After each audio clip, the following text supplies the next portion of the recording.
Every empire swears its money is safe. Every government insists its promises will last forever. And every time history proves them wrong.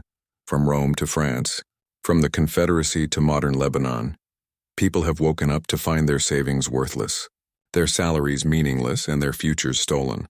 Collapse is not rare. Collapse is the rule. The real question is not whether financial systems fail. It's how you protect yourself when they do. The illusion of permanence is the most dangerous financial mistake of all. We look at our bank balances, our national currencies, and assume they're built on solid ground. But money is not rock. Money is trust, and trust can disappear overnight. That's why history is both brutal and useful. Every collapse leaves behind lessons, patterns, and warnings, revealing what truly holds value and what evaporates into dust. And if you look closely, you'll see the survivors of disaster were never the ones who trusted most, but the ones who doubted first. Take the Byzantine Empire, the eastern half of Rome that somehow lasted 1,000 years after the West fell. At the heart of its economy was the solidus, a gold coin so reliable that merchants across Europe, the Middle East, and Asia accepted it without question. For centuries, it was the world's closest thing to a global reserve currency. But here's the irony. They knew what had destroyed Rome's silver denarius: constant debasement. And yet, centuries later, Byzantium made the same mistake with gold. They thinned its purity, mixed in cheaper metals. At first, no one noticed. Then trust cracked. The coin that once anchored Mediterranean trade became a political fiction. The Byzantine economy collapsed and stability vanished. So what survived? Not government decrees, not imperial promises. Merchants who held real gold or land beyond the emperor's reach kept their wealth. Everyone else saw theirs evaporate. That's the first timeless lesson. Governments can't resist the temptation to dilute their money, and when they do, real value flees to assets they can't print or control. But not every collapse begins with rulers. Some come from shocks no one expects. In the mid-14th century, Europe was hit by the deadliest pandemic in its history, the Black Death. Between 1347 and 1351, nearly half of all Europeans died.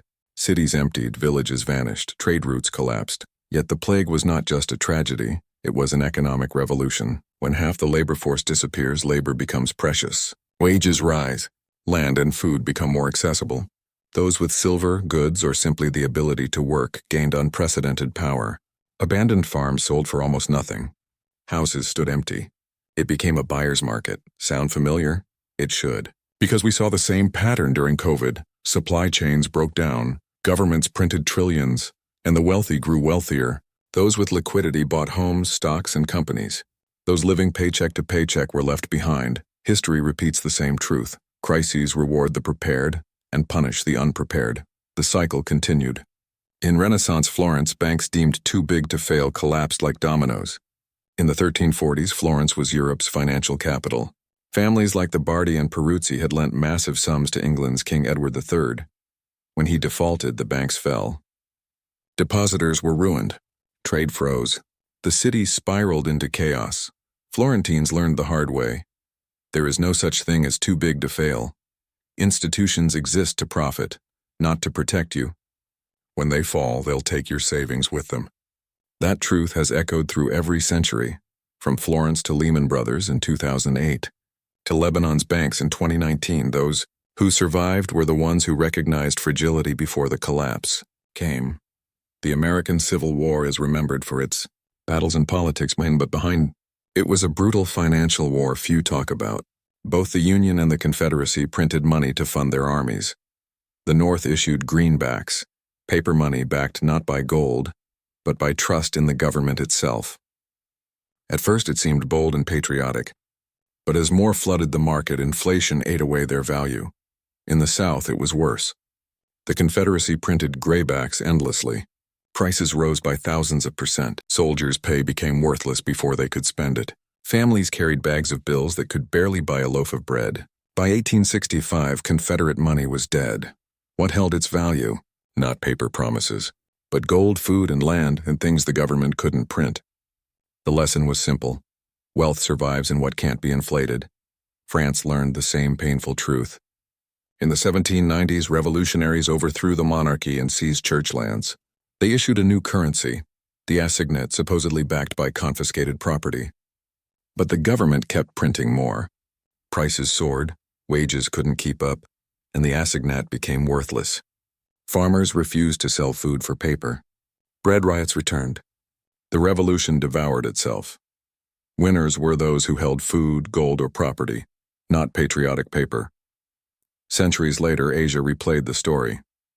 In 1997, a speculative attack on the Thai baht triggered a regional financial crisis. Thailand had borrowed heavily in US dollars. When its currency collapsed, those debts became unpayable overnight. Investors fled, currencies crashed, economies shrank. Ordinary people lost jobs, homes, and savings. Those with dollars or offshore assets survived.